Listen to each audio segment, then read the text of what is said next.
আসসালামু আলাইকুম প্রিয় দর্শক এবং আমার পরিচিত ভাইরা, এই আমার পুকুর।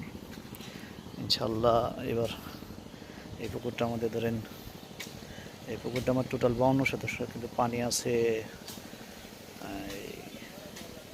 হয়তো 40% মতোই।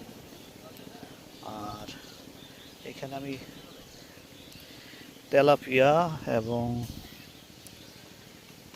দিছি হলো 7,000, আর রুই আর কাতলা দিছি 400, সাথে দিছি হলো 30টা দিছি হলো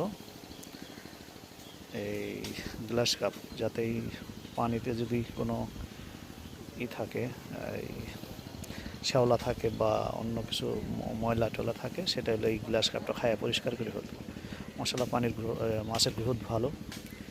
আর এদিক চতুর্পাশে ঘিরে দেওয়া হয়েছে যাতে কোনো না হয়। আর এই যে ওরা কাজ করতেছে ওই দিকটা, এই যে পুকুরের পাড়টা ঢেলে গেতে হচ্ছে, তার জন্য ওটা ঢালে না ঢালে এই জন্য। আর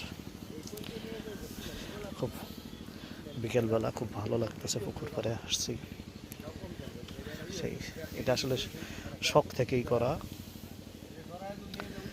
হ্যাঁ, তারপরে ওই যে ওই পাশে আমার নতুন বাগান করছি, বাগানও মাশাআল্লাহ ভালো হচ্ছে। আবার আজকেই ঢাকা থেকে আমি বাড়িতে আসছি। এই মাছ, সুন্দর পরিবেশ, পানি খুব পরিষ্কার, খুব ভালো লাগতেছে দেখা।